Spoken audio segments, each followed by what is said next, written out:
When we think about coaching, we're thinking about someone telling us what to do. If that's what coaching was, I wouldn't have paid for it either. There's no deficit for me when it comes to knowing what I'm supposed to do. And there never has been. I can color code with the best of them, and time management is not a foreign structure to me. Oh, always color coding. God, I love color coding. Um, what I didn't realize was knowing and doing aren't always the same thing. Today, we're talking about what coaching actually is, what it isn't, and why understanding those distinctions actually matter. Because if you had asked me years ago what coaching was, I probably would have described something completely different than what I have actually experienced. This is Angry on the Inside. I'm Jess. And I'm Jeannine. We're both certified ADHD coaches, but this podcast isn't coaching, which is funny because today is literally about coaching. It's still not therapy, still not medical advice. It's real, honest conversations about being women with late diagnosed ADHD and everything that goes along with it. Take what resonates and leave the rest. Originally, we planned to release this episode during International Coaching Week, which is hosted each year by the International Coaching Federation. That week also happened to land right in the middle of my moving spiral that I've been experiencing. The last few episodes, I've told you all about it, so that explains how this conversation got a little delayed. Coaching is one of those professions that almost everybody has an opinion about. But very few people can actually explain what coaching is. Most hear about ADHD coaching and get the impression someone should be aggressively helping you organize your closet. Or teaching you how to use a planner that you'll abandon in like 11 days. And that's part of why I was skeptical of coaching in the beginning, because I thought I already know how to make a to-do list. I already know what I'm supposed to do. Most women with ADHD have consumed approximately like 17 years of self-help content.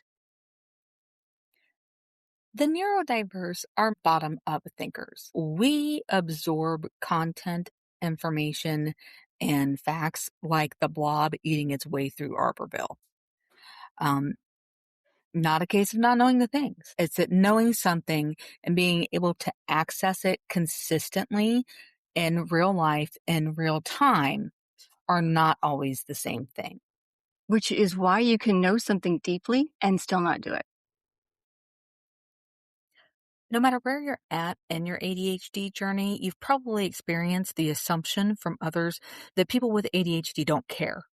Most are also getting this confused with the idea that autistics don't experience empathy, which is another falsehood for another day. But the reality is the emotional weight that we all carry due to our lived experiences and our nervous systems being rubbed raw by the time we hit our 30s, this is where a lot of the emotions we experience as shame come from. There was a time where I used to consider myself extremely self-aware. I could explain my procrastinations, my shutdowns, my blow-ups, where they were all coming from, uh, with a very sad attempt to be very Freudian about it for many, many years. Um, but I truly did think I could explain myself incredibly well. A lot of late diagnosed women become very good narrators of themselves. Right? I had this rich internal narration about my own life. And I thought by verbalizing that and putting it out there and explaining this in detail to others was a way of connecting and also experiencing my life. But what was so strange about it was that that wasn't the case. I wasn't actually feeling what was happening. I was being the narrator of my experience, but I was still very much separated from it. Which is such a weird thing to realize, that explaining something and experiencing it are completely different skills. Not even remotely the same, because explaining something can still keep you slightly outside of it. And honestly, still a little in control of it. Since we're rolling with honesty here, I didn't realize how attached I was to staying in control until I was in a coaching space where no one was trying to fix me. Nobody was handing me the top 10 productivity tips for ADHD women, and no one was saying, well, have you tried? No one comes to coaching because they've never heard of Google Calendar.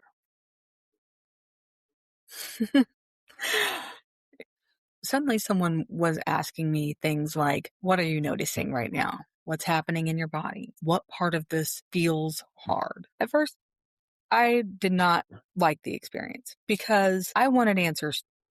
Because your brain just wants to make it productive immediately. I know mine did. I wanted strategies, I wanted answers, I wanted someone to tell me the exact system that would finally make me function like a normal person. Instead, someone slowed me down enough to notice, oh, I've been working against myself this whole time. And I want to add on to that by saying during that time, I was actively going to therapy. I understood myself intellectually in a way that I could point out my patterns. But in real time, I was still disconnected from myself constantly.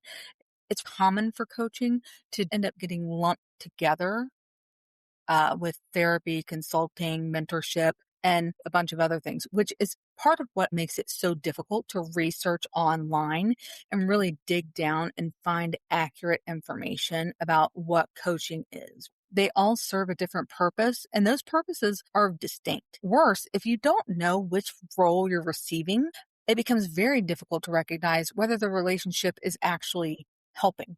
That matters. The ADHD community, we're not known to reach out for support quickly. By the time we do, we've usually spent several years just trying to figure it out ourselves, spinning our wheels, taking in too much information. Outside of the podcast and my role as a coach, the most common question I am asked is if there was a book I could read about how to coach myself, what would it be?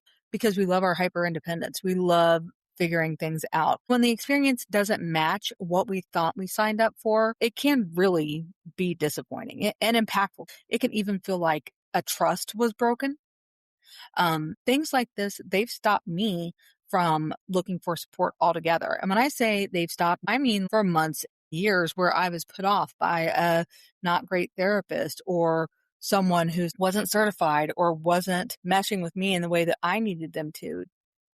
But I will tell you what I did learn from my experience and from digging as deep as I could into these topics. Therapy usually focuses on healing, processing experiences, understanding patterns, and most usually exploring the past to see why it continues to affect the present. Whereas coaching, it can include conversations about the past if the client brings it up. But coaching stays focused on the present moment and where the client wants to go next. A coach is not going to be asking you questions about your past or trying to dig into past traumas in any way, shape, or form. That would be the job for a therapist. Oh, totally not therapy. Different roles, different training, different goals. Now, consulting, that is when you're looking for expertise. If you want to get some answers and ask some questions, you get your recommendations and the information.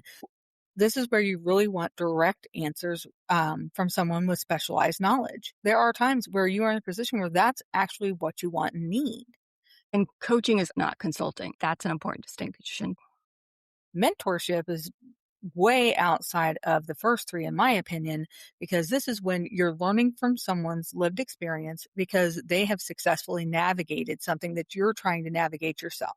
They're giving you the why, they're giving you the how, and they aren't expecting you to deviate from the instructions they are giving you. None of these are better than the other. They're all different tools designed for very different purposes.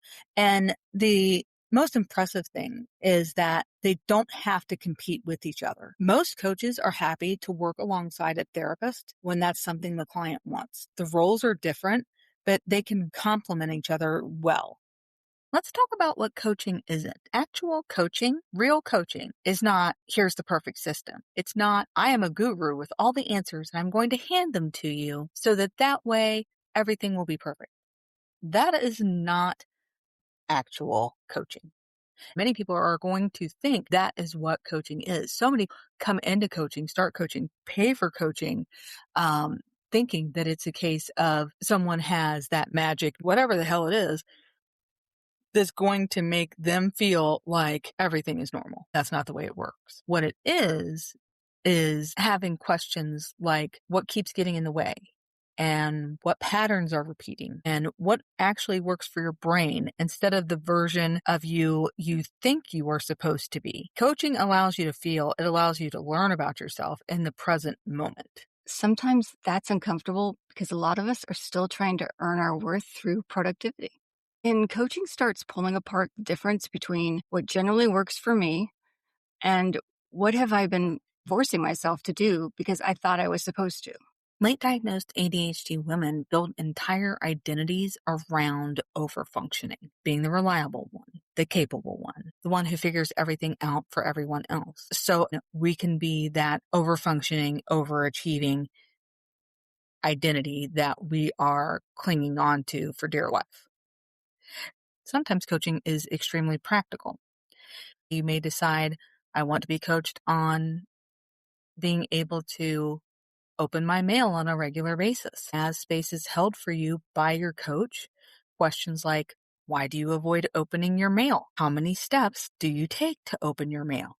Things like this, they might come up. And some of those answers for you might be it becomes part of a shame spiral, or you're getting too overwhelmed because there's too many steps, or you're worried you're going to end up disappointing somebody because it's like Schrodinger's cat. As soon as it's open, those past due notices, all those bills that you didn't get taken care of, now they're a reality.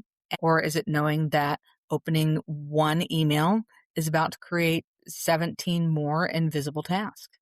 Which is very different than you just need more discipline. God, I hate that one. It's like try harder. Try harder is usually another way of saying we just need to put more pressure on you, or we need to be meaner to you, or we need to take things from you. That is the assumption. But most of us already live under an unbelievable amount of internal pressure. Yeah, you could process it later, but not access it while it was happening. Yes, coaching is what taught me to slow down, um, to reconnect to my nervous system and allowed me to start noticing things early, like when overwhelm was coming on, when I was actively people pleasing, agreeing because I was too scared to disappoint somebody, or I thought that I would lose my job because I wasn't doing all of these extra things. It taught me how to start to recognize those signals in my brain and understand what that felt like again before it turned into complete burnout. That's such an important distinction because awareness after the explosion and awareness before the explosion are very different experiences. And urgency becomes the nervous system strategy. By the time urgency becomes your default state, your brain is already treating everything like it has to be handled immediately, which is why so many of us end up relying on panic to function. Then we use that panic until our nervous systems are completely obliterated. Eventually, what happens is your body pays for that. People are surprised by how emotional coaching can be. I think that's because most of us assume coaching is going to be about productivity, getting more done, being more efficient. And what surprised me was how often coaching brought me back to the things that I was actively avoiding. And eventually you get so good at managing yourself that you lose touch with yourself. I was incredibly good at managing myself. I could push through, compensate and mask, over prepare, over function. During those times in my life, I could explain all my behaviors. And what I couldn't do was tell you what I actually needed. I, honest to God, did not know. The answer is not try harder. The answer is the system was never built for your brain in the first place. That line just hit me a bit in the chest. That's weird. Why would I say that? That one hits home. Hearing that the system wasn't built for my brain in the first place is incredibly validating and a little heartbreaking. And over time, that disconnect creates so much shame because you start believing your inconsistency means something about your character. Well, once you start viewing every struggle through a character lens, everything is personal. The promises that you make and that you break, the blanks get filled in with shame. A good coach should make you feel more connected to yourself, more comfortable in your own skin, not more ashamed, and definitely not trying to force some productivity, methodology down your throat, which I have seen some that I think part of their coaching is actually they want to sell you the newest and greatest, camp calendar planner thing. That's why I think it was important to make this episode, not because everyone needs a coach, but because support should help you understand yourself better, not make you feel worse about yourself or convince yourself that you're failing. That's not true support. Things that make you feel broken aren't supportive of your life, your goals, your missions. That's not where any of us want to be. Shame can look like productivity for a really long time until it doesn't. If this episode resonated for you, send it to the person you know who's currently trying to outrun burnout with a color-coded calendar. Until next time, remember, you're not alone, and you're not the only one who's angry on the inside.